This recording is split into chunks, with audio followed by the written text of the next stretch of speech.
entitled this talk A New Beginning because it's the beginning of the year, and we're off to a new start, more or less. But even in more exciting than that is that we have the ministerial candidates coming next week, or starting next week. And so, in a sense, that's another new beginning that we have. And one I look forward to with excitement, and I hope you do too.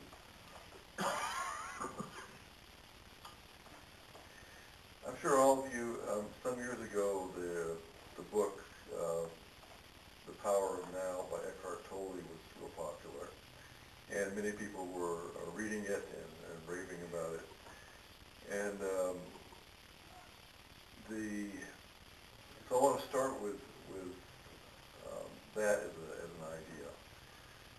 He basically was teaching that now is the only time there is, that this moment now can be free of the past. It doesn't have to be connected to some imagined future. Right now is a holy instant that we share with each other. And we can open to that experience, have it, and share it, and allow it to flow through us. A Course in Miracles also says all those same things. It teaches us that the past is over. We can drag the past into the present if we want to, and kind of haul it around like a sack over our shoulders as it drags us down. Or we can release it and realize that whatever's gone before, this moment now is something entirely different, entirely separate, a new beginning, and we can spend it in love if we want to. Likewise, we can,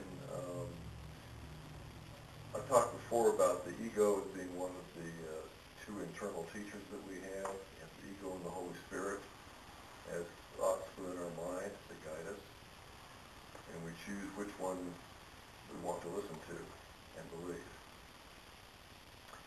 And one of the ego's tricks for keeping things stirred up is to take problems that we perceive in the past, and it tells us the future is going to be the same way, or worse.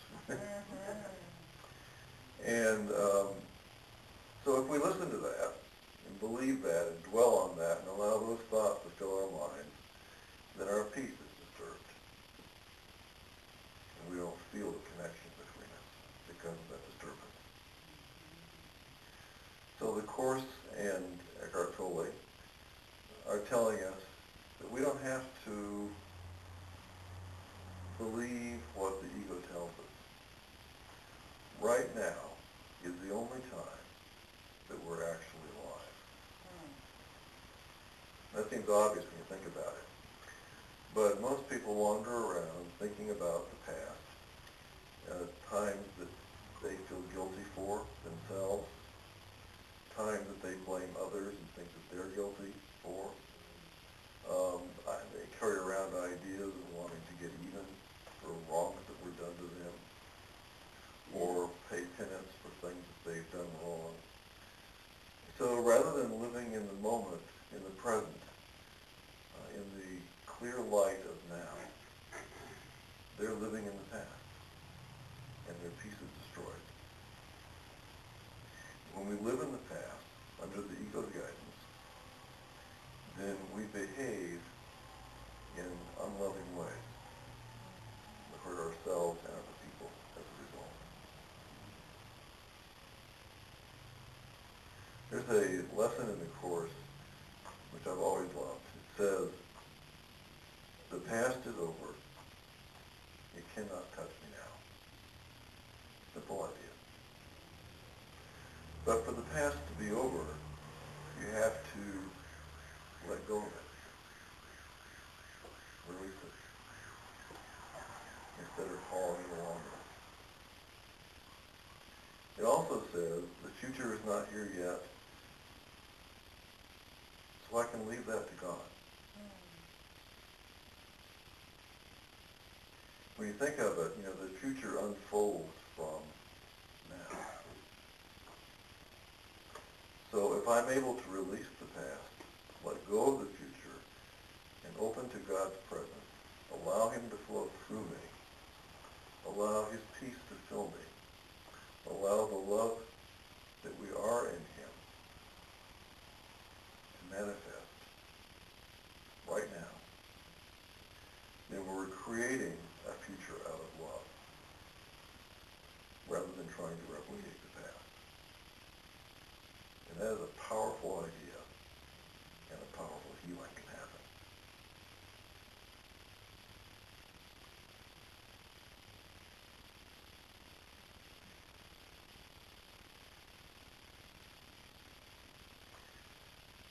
So we're constantly choosing who will be our teacher and what our focus will be. When we want to have a new beginning in my thinking is opening to God's love in this moment and opening to his light in this moment. Not only the light within your heart, but the light in everyone else's heart. Because one of the lessons that's repeatedly presented in the Course in Miracles is that we remember God by finding him and seeing him in each other. It's not something that you just do off in a closet by yourself, finding God in your own heart. The way that you see God and find him and experience him is to open to his light in other people, to see his love flowing through other people, and to feel grateful for what you see, to be awed by the beauty of what you're seeing. And in order to see that, in order to see God's light and love in other people, we need spiritual vision. And that is one of the gifts of God. The Course teaches us that the Holy Spirit gives us the vision to see everything differently so we can be at peace, so that we can see the light and love around us, so we can feel the connection that joins us. But we have to be willing to receive it. It is a gift. So if someone hands you a gift, but you stand back, you don't receive it. So the Holy Spirit has given us this gift. God has given us this gift through the Holy Spirit. And it's only, all we have to do is accept it, receive it, and use it. And we do that by wanting to see things as he does. By wanting peace more than conflict. By turning away from judgment, which comes from the ego, and opening to love, which comes from God. By accepting the light that's already within you, because that's how you were created. And wanting to experience only that. Judgment blinds you to the presence of God within your heart. But you can let it go. It's like you have two influences here. One is saying, pointing at the world, and pointing at people, and pointing at you and saying, look at that, look at that, look at that, and judging it this way and that way. You can say to that voice, I've listened to you before and it hasn't felt very good. I've decided I want God as my teacher instead.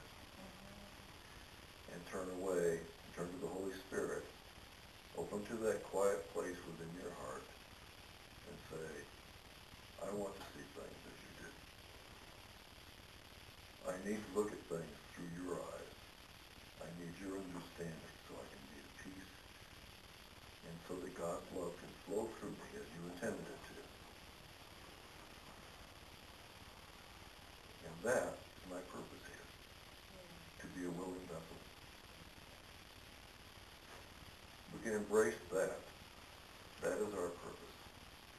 In this moment, And when we do, that makes this moment a holy instant.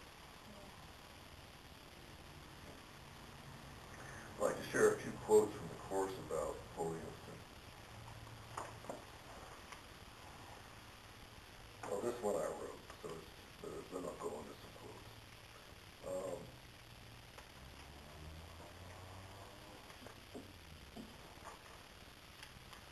When we look with God and see his light in others, when we see the Christ that we share in others, when God's love flows through us to others as a gift, in this very instant, it becomes a holy instant because holiness is here.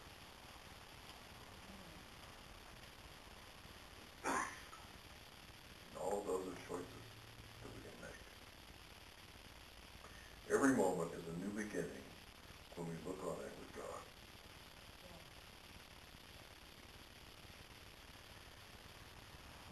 In our earlier study group that we have that meets at 9 o'clock here, we happened to be reading the chapter on the Holy Instant, of course, which is interesting that it coincided with this talk, which I chose this topic like a couple months ago, so I had no idea it would be on that chapter in the study group at this time. So here's a couple of quotes that I reread last week that I really liked.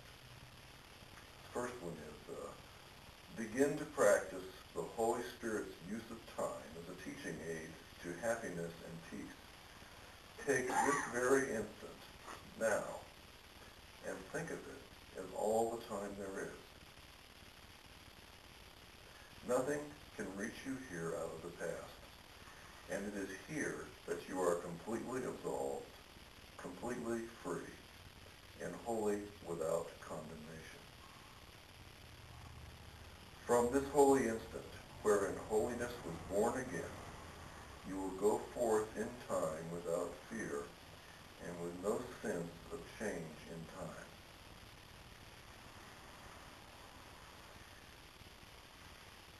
When I first read these ideas and tried to practice them, it seemed like a far-out idea.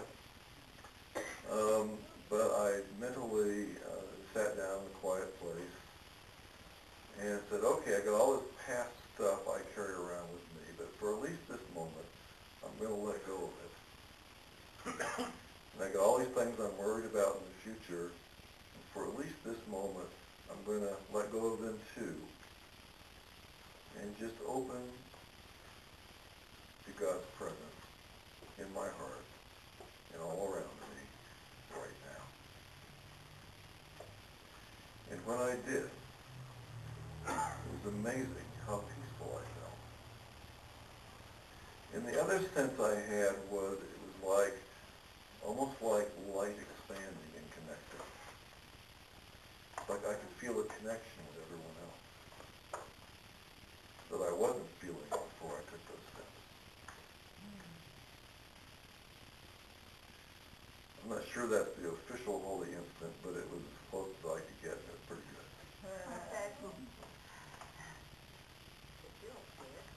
Here's the next paragraph in that chapter, of course. It says, time is inconceivable without change, yet holiness does not change. Learn in this instant more than merely that hell does not exist. In this redeeming instant lies heaven. And heaven will not change, for the birth into the holy present is salvation from change. Change is an illusion taught by those who cannot see themselves as guiltless. There is no change in heaven because there is no change in God. In the holy instant in which you see yourself as bright with freedom, you will remember God, for remembering him is to remember freedom. Remember that this is Jesus speaking to us. He's sharing his learning, his understanding, his lessons with us so that we can rise with him. when we're in the holy instant, there's no sense of time. There's no sense of change because there's no past or future. There's only the connection. There's only peace. A sense of oneness, and that brings us joy.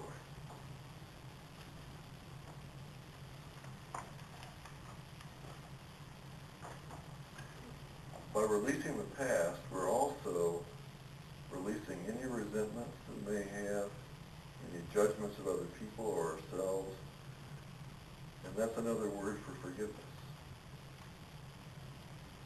And the Course repeatedly states that forgiveness is how we remember our true identity in God.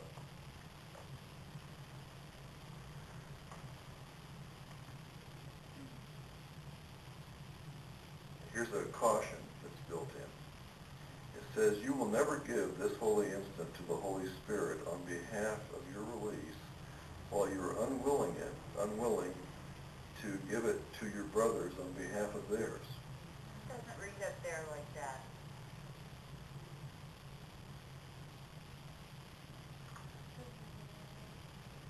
It does. No.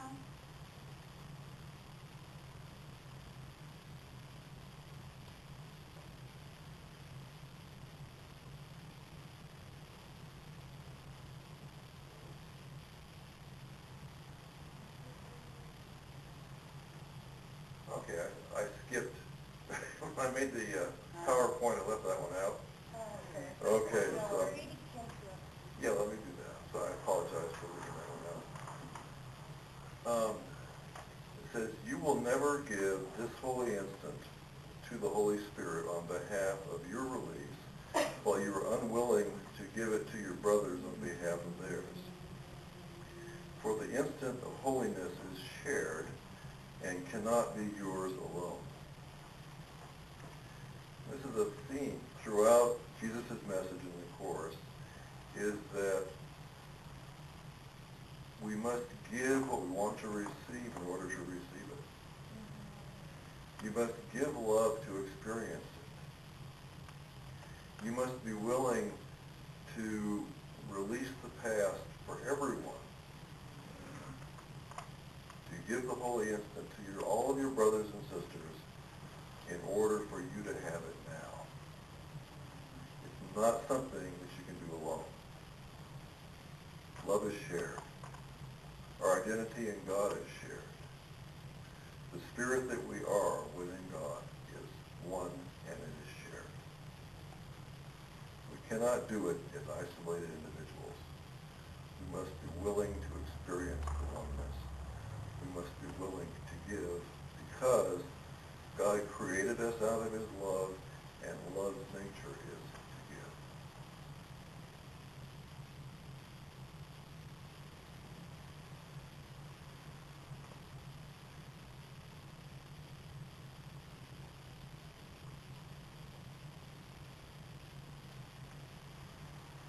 Okay, then the next one was give the eternal instant, that eternity may be remembered for you. In that shining instant of perfect release, offer the miracle of the holy instant through the Holy Spirit and leave his giving of it to you, to him. What that means to me is that when I release the past and the future and open to God's presence within, to God's Spirit within, not only within me, but within everyone else, then I don't tell God how to give me the holy instant. I leave that to him. My part is to be willing to have the experience, to be willing to be part of that sharing. And then he takes the steps to make it happen.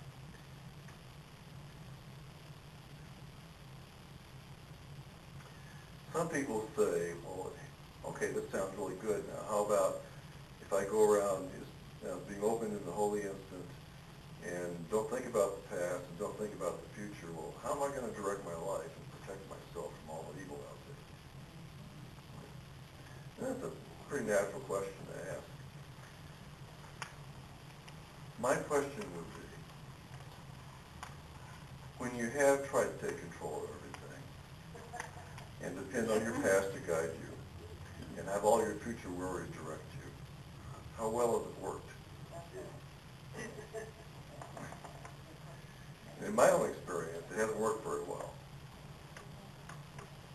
And I have found that when I have released the past, released the future, opened to God's presence, open to love, stop judging all my brothers and sisters, open to their holiness instead, the miracles happen. People I couldn't get along with all of a sudden start being nice. Yeah.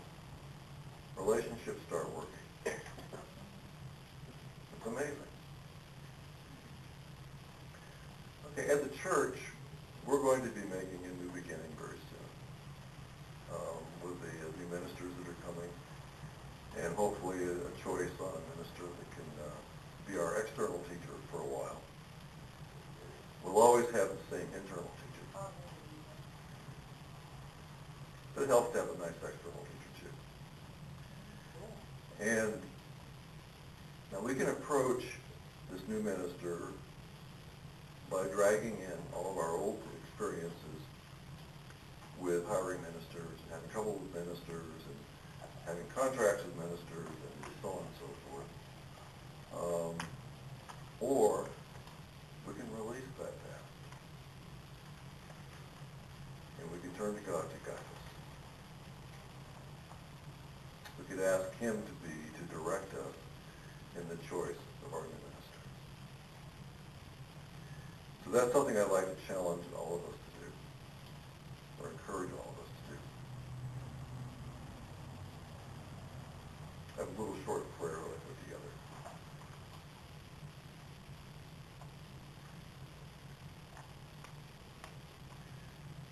Father, I do not know how to guide this church